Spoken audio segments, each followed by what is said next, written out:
चलिए, तो अब हम देखेंगे कि मेंडल ने कौन कौन से इसको पौधे मटर में क्या क्या लिया था। ठीक, तो मेंडल ने क्या क्या लिया था, चलो देखते हैं, हम लोग शुरू करते हैं।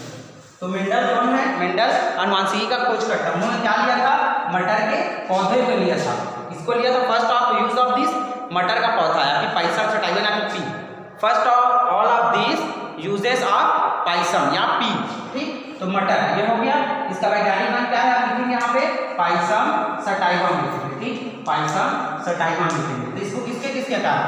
तो तनों की लंबाई, तनों की क्या करेगा? पहला लंबाई, फिर तनों की क्या करेगा?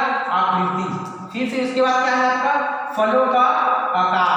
ठीक, फलों का क्या होगा? आकार। फिर क्या है आपका? फलों का रंग। ठीक, ध्यान दीजिएगा, फलों का रंग। फिर क्या है आपका? ये कितना हो गया? 4।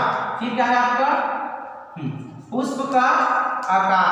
फिर क्या है आपका? पुष्प की स्थिति। सॉरी, यहाँ पे तनों का आकार नहीं होगा। क्या होगा? तनों का आकार नहीं होगा। तनों की लंबाई होगी, फलों का आकार होगा, फलों की रंग होगा, पुष्प का आकार होगा और पुष्प की स्थिति होगी। क्या होगी? पुष्प की अक्षीय स्थिति। क्या होगी यहाँ पे? पुष्प की अक्षीय स्थिति। फिर आपका क्या होगा? कितना हो गया? 3, 2, 5। फिर क्या होगा? पुष्प का आकार हो गया, फलों का आकार हो गया, और क्या बचा यहाँ पे? और क्या बचा? तनों का आकार हो गया, और क्या बचा यहाँ पे? देख लेते हैं यहाँ पे क्या बचा है। हाँ सॉरी, बीज बच गया था। बीज का क्या होगा यहाँ पे? आकार होगा। फिर क्या होगा? बीज का रंग होगा। क्या होगा यहाँ पे? बीज का रंग होगा। तो ये मिलकर होती है 7 के। पहला 1, 2, 3, 4, 5, 6, 7। क्या कहते हैं? तनों का लंबाई, फलों का आकार, फलों का रंग, पुष्प का आकार, पुष्प की अक्षीय स्थिति और बीज का आकार और बीज का रंग। तो ये क्या थे? 7 तथ्य थे उसमें, जिसमें कौन सेलेक्ट किया था? मेंडल ने किया था। ठीक, और मटर में मोस्ट इंपोर्टेंट क्वेश्चन, मटर में कितने गुणसूत्र होते हैं? कितने जोड़े गुणसूत्र होते हैं?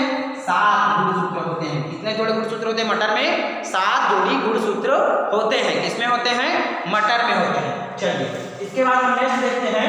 अब इसके बाद हमको संकरण देखना है। तो संकरण में हम लोग देखते हैं कि क्या क्या होता है। तो पहला आता है एक जीन वंशागतिकी। एक जीन वंशागतिकी। दूसरा आता है द्विजीन। आपका दूसरा आता है द्विजीन वंशागतिकी, या फिर इसको क्या बोलते हैं? द्विजीन वंशागतिकी आता है। ठीक, द्विजीन वंशागतिकी। ठीक, तो एक जीन वंशागतिकी होता है, एक जीन और द्विजीन। एक जीन मतलब क्या होगा? जिसके जीन क्या रहेंगे? दोनों के जीन समान ही रहेंगे, एक ही प्रकार के जीन के बारे में टॉपिक चलेगा। वहां पे आपका क्या होगा? एक जीन वंशागतिकी होगा। और जब 2 जीन अलग अलग जीनों के बारे में बात करेंगे तो वहां पे क्या होगा? आपका द्विजीन वंशागतिकी। एग्जाम्पल फॉर एक जीन, जैसे पौधे की मैंने लंबाई के बारे में ही बात किया। पौधे की लंबाई, ये लंबा पौधा का है, लंबा पौधे का तना है ये, और क्या? बौने पौधे का तना है। तो पौधे के तना का बात चल रहा है, दोनों में, ये लंबा पौधे का तना, ये बौने पौधे का तना, सेम है, अर्थात जीन क्या हुआ? एक ही हुआ। तो एक ही प्रकार के जीन में जब क्या होगी? वंशागतिकी होगी, या वंशों की मतलब पीढ़ी से एक पीढ़ी दूसरे पीढ़ी क्या होगा? लक्षण जाएंगे, तब वो कौन सा कहलाएगी? एक जीन वंशागतिकी। या दूसरे शब्द में बोलेंगे तो एक ही प्रकार के जीनों में क्या होगा? संकरण होगा। जैसे पौधे की तने की लंबाई, तो इसका भी तने की लंबाई होगा, तब वो क्या कहलाएगा? एक जीन वंशागतिकी। सेकंड देखते हैं हम लोग एग्जांपल के लिए। आपका जैसे पौधे की लंबाई हो गया। दूसरा देखते हैं हम लोग क्या देखेंगे? बीजों का आकार। तो बीज क्या होगा? छोटे गोले आकार के होते हैं। ठीक, तो ये हो गया, मान के चलो यहाँ पे तने की लंबाई, पौधे की लंबाई हो गया, ये क्या हो गया? बीज का आकार। 2 अलग अलग जीन हुए कि नहीं हुए ना? पहला आपका था पौधे की लंबाई, दूसरा आपका है क्या है? पौधे की बीज की आकार है, तो अलग अलग जीन हो गया। तो वहां पे क्या होंगे? द्विजीन वंशागतिकी। आ गया समझ में इतना? चलिए अपना नेक्स्ट टॉपिक देखते हैं। नेक्स्ट टॉपिक है हमारा हाइब्रिड या फिर हाइब्रिडाइजेशन। इसको क्या बोलते हैं? हाइब्रिड बोलते हैं। ठीक, हाइब्रिड। तो कितने प्रकार के होते हैं हाइब्रिड? हम यहाँ पे मेनली मुख्यतः 4 प्रकार के हम लोग हाइब्रिड देखने वाले हैं। आपके सिलेबस में जितना है उतने के बारे में पढ़ेंगे। पहला होता है मोनो हाइब्रिड। ठीक, पहला क्या होता है? Mono hybrid. दूसरा होता है डाई हाइब्रिड। तीसरा क्या होता है जी आपका? ट्राई हाइब्रिड या टर्सरी हाइब्रिड। ट्राई हाइब्रिड या टर्सरी हाइब्रिड, आप लिख सकते हैं यहाँ पे टर्सरी हाइब्रिड। फिर होता है पॉली हाइब्रिड। क्या होता है आपका? पॉलीहाइब्रिड। तो मोनोहाइब्रिड मतलब क्या होगा?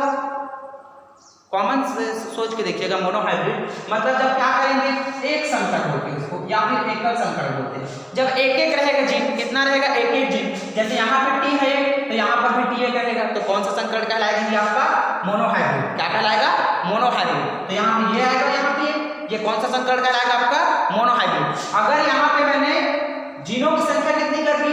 2 कर दी। जैसे यहाँ पे कैपिटल टी 2 है, यहाँ पे कैपिटल टी 2 है, तो दोनों में से फिर से एक आएंगे। लेकिन यहाँ पे जीन जो पेरेंटल सेल है, जो पेरेंटल संतति है, वो कितने हो गए? 2 हो गए। तो जीनों की संख्या कितनी हो गई? 2 हो गई। तो आपकी वहां पे कौन सी संकर कहलाएगी? डाइहाइब्रिड संकर कहलाएगी। आया समझ में? तीसरा ट्राइहाइब्रिड कब कहलाएगा? जब वहां पे जीनों की संख्या कितनी होगी? 3 हो जाएगी, तो आपकी क्या कहलाएगी? ट्राइहाइब्रिड कहलाएगी। चौथा, अगर 3 से अधिक होती किसी कंडीशन में, तब वहां पे क्या कहलाता है? पॉलीहाइब्रिड कहलाता है। आपका क्या कहलाता है? पॉलीहाइब्रिड। तो मेनली हम लोग मुख्यतः 4 प्रकार से देख लिए। आपके सिलेबस में 2 प्रकार का दिया गया है, तो 2 प्रकार के बारे में ही पढ़ेंगे। याद रखिएगा, एक जीन वंशागतिकी को ही क्या बोलते हैं? मोनोहाइब्रिड। एक जीन वंशागतिकी को ही मोनोहाइब्रिड या एकल संकरण बोलते हैं। याद रखिएगा, एकल। और डाइहाइब्रिड को क्या बोलते हैं? द्विसंकर बोलते हैं, या फिर क्या बोलते हैं उसको? द्विजीन वंशागतिकी बोलते हैं। बिल्कुल भी नहीं भूलिएगा। चलिए अब हम लोग नेक्स्ट देखते हैं, इसके बाद क्या है हमारे पास।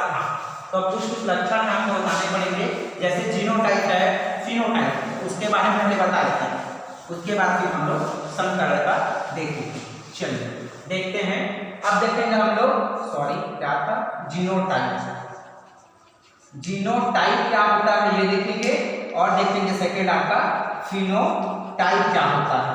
ठीक, जीनोटाइप मतलब नॉर्मल से सोचोगे तो जीनो मतलब जेनेटिक्स की बात आ रहा है, तो जिसमें अनुवांशिक पदार्थों की संख्या, रचना इत्यादि के बारे में होगा, वो आपका क्या कहलाएगा? जीनोटाइप। मतलब only genetic material, all of the above क्या होगा? Genetics material. फिर जेनेटिक्स मटेरियल की संख्या के बारे में होगा, उसमें परिवर्तन के बारे में होगा, वो आपका कहलाएगा जीनोटाइप। और फिनोटाइप क्या होगा? जो आपका 7 अभी आपने कैरेक्टर पढ़ा, बाह्य आकार, बाह्य रंग, तनों का, जड़ का, इसका, उसका, जिसका भी है XYZ, ठीक, वो सब आपका क्या कहलाएगा? Phenotype.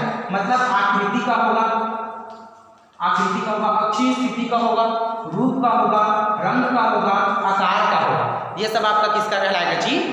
Phenotype. Most important question 2 number पूछ सकता है कि मेंडल ने 7 क्या किए थे? तथ्य दिए थे, कारक बताए थे पौधे में, मटर के पौधे में, तो कौन से कारक उन्होंने छोड़ दिया था 7 कारक लेने के बजाय?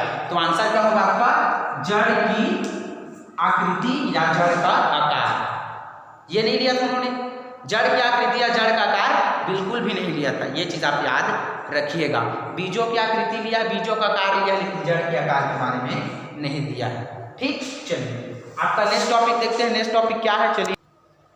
चलिए हम लोग देखते हैं। अब इसके बाद हमारा क्या है? समयुग्मजीव और विषमयुग्मजीव। समयुग्मजीव मतलब होता है होमोजीनस, विषमयुग्मजीव मतलब हेटेरोजीनस। तो देखेंगे हम लोग होमोजीनस, फिर देखेंगे हम लोग हेटेरोजीनस। इसे क्या बोला जाता है? आपका विषमयुग्मजीव, और इसको क्या बोला जाता है? आपका समयुग्मजीव। क्या बोलते हैं? समयुग्मजीव। तो देखिएगा, ध्यान देखिएगा, होमोजीनस मतलब क्या होगा? जब अगर हम संकरण करा रहे हैं तो उसके पेरेंटल सेल से ही कराएंगे, मतलब जो मातृ कोशिका है उसी से कराएंगे, तब वहां पे क्या होगा? होमोजीनस कहलाएगा। क्या कहलाएगा? समयुग्मजीव। युग्मक भी कैसे बनेगा? समान रहेगा अगर मातृ कोशिका से बनाएंगे तो। आया समझ में? तो वहां पे कौन सा आपको ये चीज कहलाएगा जी? समयुग्मजीव। और विषमयुग्मजीव कब कहलाएगा? जब क्या होगा वहां पे, जो आप जो संकरण कराएंगे वो मातृ कोशिका ना करके अदर कोशिका कराएंगे। जैसे यहाँ पे ये टी और ये एक स्मॉल टी, पौधे की लंबाई के बारे में मैंने संकरण कराना शुरू किया। ठीक, यहाँ देखिएगा, तो ये दिख रहा है आपको। तो यहाँ पे क्या करेंगे? ये है मातृ कोशिका, ये गेमेट्स है। ठीक, मातृ कोशिका ये भी गेमेट्स है, लेकिन ये अदर है, ये स्मॉल पौधे का है, लंबे पौधे का। तो मैंने यहाँ पे कराया था, क्या मिला मेरे को? टी और ये टी। ये क्या है? F1 जनरेशन, या फिर इसको प्रथम पीढ़ी बोला जाता है। क्या बोलते हैं इसको? प्रथम पीढ़ी। अगर मैंने इसका संकरण पुनः इससे कराया, सेम से कराया, मतलब मातृ कोशिका से ही कराया, तो वो कौन सा कहलाएगा? आपका समयुग्मजीव।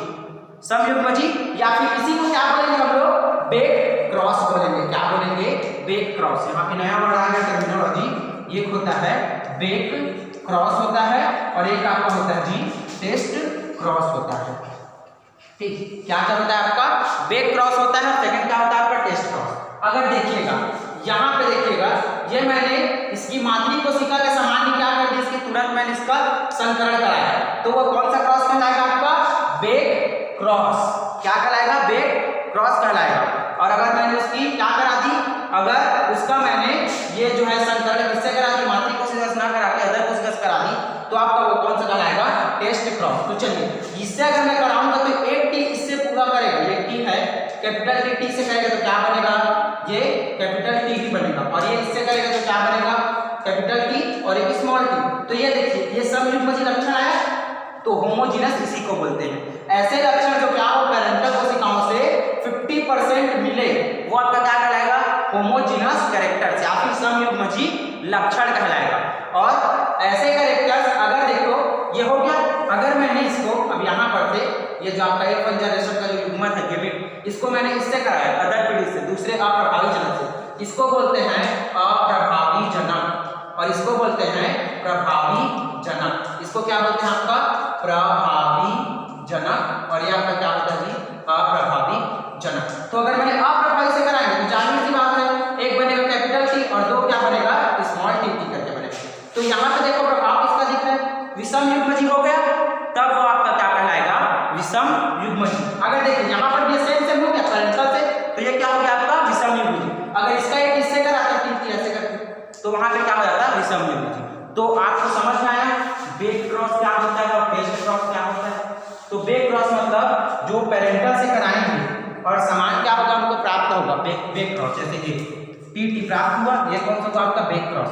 और टेस्ट क्रॉस क्या होगा, एक टी रहेगा, एक कैपिटल टी, एक स्मॉल टी, तो वहां पे आपका क्या होगा जी, टेस्ट क्रॉस होगा। चलिए तो इतने में आपको कंफर्मेशन हो गया कि बेक क्रॉस क्या है, टेस्ट क्रॉस क्या है। जब क्या होगा पेरेंटल सेल की जो है वो क्या रहेगा, पेरेंटल सेल के समान ही हमारा आएगा, प्रभावी जनक के समान ही आएगा, तब वहाँ पे बेक क्रॉस, अप्रभावी जनक के समान आएगा वहाँ पे टेस्ट क्रॉस। और टेस्ट क्रॉस में क्या होता है आपका, हेट्रोजीनस होता है विषम युग्मजी, और बेक क्रॉस में आपका क्या होता है जी, होमोजीनस। और एक चीज याद रखिएगा, हमेशा याद रखिएगा, 2 नंबर पूछ सकता है कि आपका टेस्ट जो क्रॉस है, टेस्ट क्रॉस, उसका जो है अनुपात या क्या बोलते हैं रेशियो कैसा होता है, तो 1:1 होता है। किसमें होता है, मोनोहाइब्रिडेशन में या फिर मोनोहाइब्रिड में होता है। ये चीज़ आप बिल्कुल भी याद रखेंगे। चलिए तो आप लोग बिल्कुल भी मत भूलिएगा कि समयुग्मजी क्या है, ये चारों आपको बहुत इंपॉर्टेंट है।